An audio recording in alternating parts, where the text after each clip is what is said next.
terjadinya kasus keracunan ini, sudah saatnya program MBG ini dihentikan sementara. Sampai hari ini MBG akan tetap jalan dan masalah-masalah yang terjadi segera akan diatasi, dievaluasi.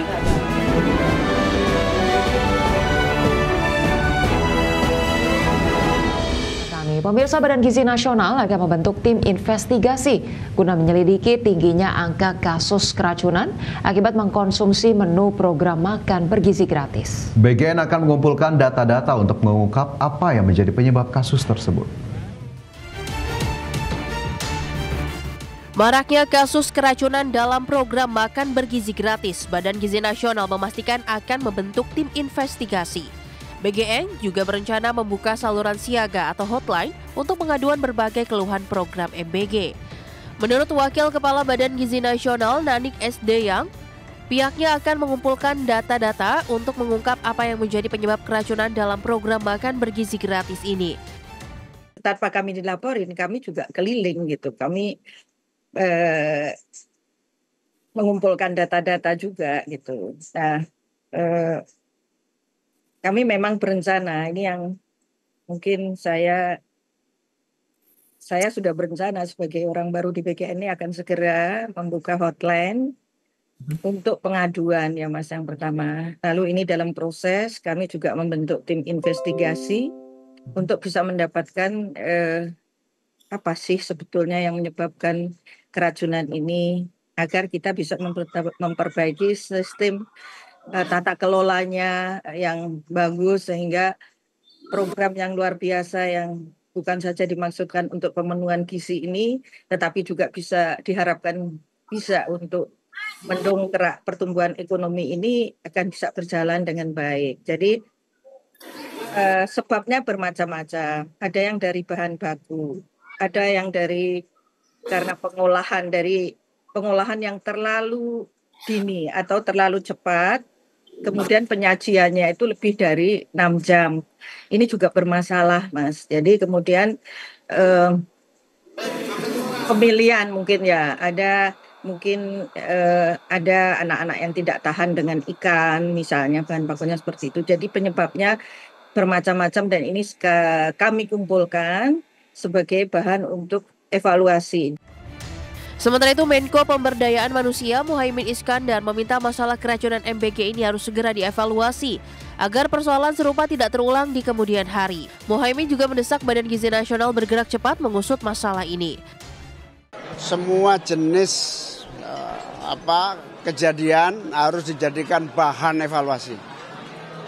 Yang kena keracunan, yang sistemnya lamban, yang berbagai hal harus dijadikan pembenahan. Tentu saya minta kepada BGN untuk benar-benar menuntaskan problem-problem yang nyata-nyata ada. Nanti kita tunggu. Berdasarkan data Badan Gizi Nasional, kasus keracunan yang terjadi di wilayah 1 yang meliputi Sumatera, tercatat sebanyak 1.281 orang diduga mengalami gangguan kesehatan setelah mengkonsumsi MBG. Sementara di wilayah 2 yang meliputi Pulau Jawa tercatat sebanyak 27 kasus dengan jumlah 824 peserta didik mengalami gangguan kesehatan usai menyantap menu MBG. Sedangkan di wilayah 3 yang meliputi Kalimantan, Sulawesi hingga Papua tercatat 11 kasus dengan total 824 peserta didik mengalami gangguan kesehatan. Dari 3 wilayah tersebut, Badan Gizi Nasional mencatat ada sebanyak 4.700 porsi makanan yang bermasalah yang menyebabkan gangguan kesehatan. BGN berjanji akan terus memperketat mekanisme penyaluran makan bergizi gratis. Dari Jakarta, Tim Liputan, IDX Channel. Kepala Staf Kepresidenan Muhammad Kodari menyoroti minimnya kepatuhan dapur pangan bergizi gratis terhadap standar keamanan pangan. Dari total 8.583 satuan pelayanan pemenuhan gizi atau SPPG, hanya 34 SPPG yang telah memenuhi syarat sertifikasi layak hygiene dan sanitasi atau SLHS. Artinya 8.549 SPPG beroperasi tanpa SLHS. Kodari juga menggarisbawahi kesenjangan yang mengkhawatirkan dalam penerapan standar operasional prosedur keamanan pangan. Berdasarkan catatan Kementerian Kesehatan, dari 1.379 SPPG yang terdata, hanya 413 yang memiliki SOP. Dari jumlah tersebut, hanya 312 yang benar-benar mengimplementasikannya. Kodari mengakui meski telah ada upaya regulasi dari Badan Gizi Nasional dengan dukungan Badan Pengawas Obat dan Makanan, tantangan terbesar justru terletak pada aspek pengawasan dan kepatuhan di lapangan. Jadi singkatnya, SPPG itu harus punya SLHS dari Kemenkes sebagai upaya mitigasi dan pencegahan keracunan pada program MBG. Ya, ini kan contoh bagaimana satu program itu nggak bisa berdiri sendiri, terlibat juga KL yang lain. Berdasarkan data Kemenkes lagi, dari 8.583 SPPG per 22 September, ada 34 SPPG yang sudah memiliki SLHS. 8.549 SPPG. Pemirsa, founder dan CEO Center for Indonesia Strategic Development atau CISD, Dia Saminarsi menilai maraknya kasus keracunan menu makanan bergizi gratis akibat tidak adanya persiapan yang matang. Dari mulai regulasi, keamanan pangan, perhitungan gizi dan nutrisi hingga lemahnya monitoring dan evaluasi. Menurut dia, meski sudah mengolah 1 miliar porsi dengan anggaran 335 triliun, hingga saat ini belum ada pengaturan ataupun peraturan presiden soal MBG.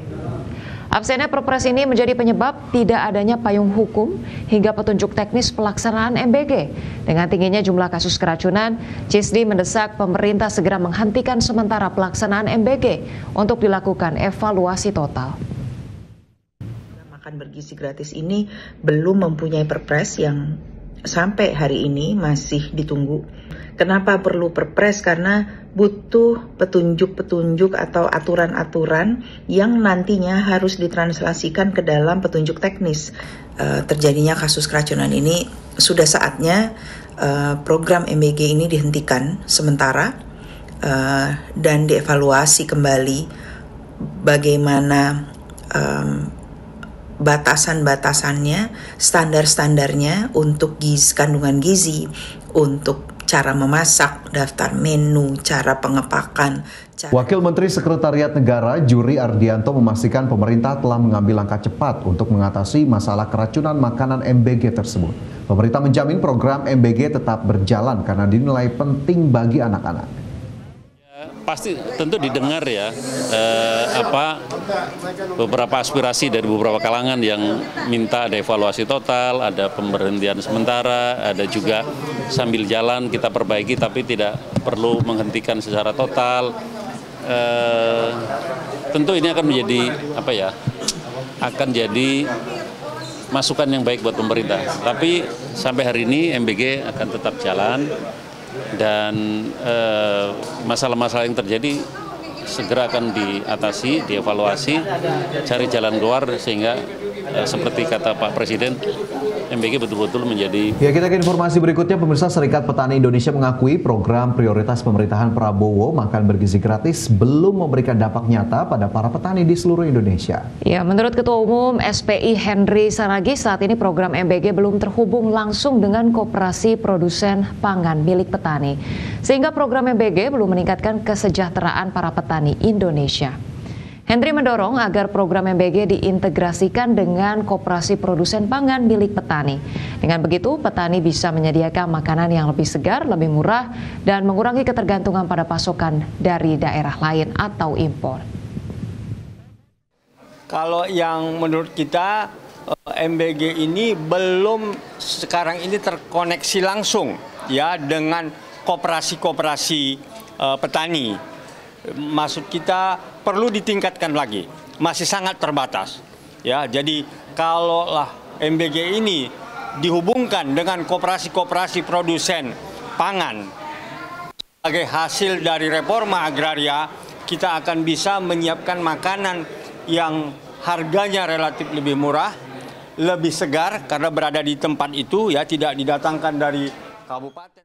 Ya tadi kalau ternyata dengan digencarkannya MBG selama sudah berapa bulan terakhir ini sudah sangat panjang, ternyata belum ada dampak cukup signifikan pada kesejahteraan petani. Cukup disayangkan juga sebetulnya karena awalnya inisiatif awalnya untuk kemudian meningkatkan swasembada pangan, mewujudkan swasembada pangan dan tentunya meningkatkan kesejahteraan hidup dari para petani juga. Dan tadi kalau ada temuan bahwa dari ribuan produsen atau semacamnya ini ternyata hanya 34 yang baru tersertifikasi secara hygiene dan juga kualitasnya. Ya kita harapkan ini kemudian bukan hanya sekedar dipaksakan terus, programnya berjalan dengan evaluasi yang seharusnya dilakukan secara berkala, karena jangan sampai jadinya hanya bom waktu ya ketika yang dipaksakan kuantitasnya tadi harus 1 miliar porsi, tapi kemudian dari segi kualitasnya sebetulnya kan itu yang menjadi agenda utama ya untuk kesehatan masyarakat juga. Iya, yang memang yang sangat disayangkan adalah kenapa kemudian tadi fakta-fakta seperti yang diungkapkan oleh Kepala Kantor Staf Kepresidenan begitu ya, baru diketahui setelah 5.000 kasus keracunan MBG terjadi di Indonesia, sehingga ini kita harapkan evaluasi total harus dilakukan